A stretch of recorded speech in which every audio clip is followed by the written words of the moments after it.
Mix all the chicken spices in a bowl with water and oil. Wash and pat dry the chicken, then marinate it in the mixture for 3 to 4 hours in the refrigerator for the flavors to develop.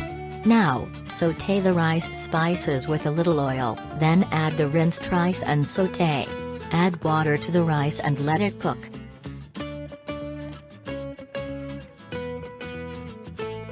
Place a wire rack over a pot and place the marinated chicken on it.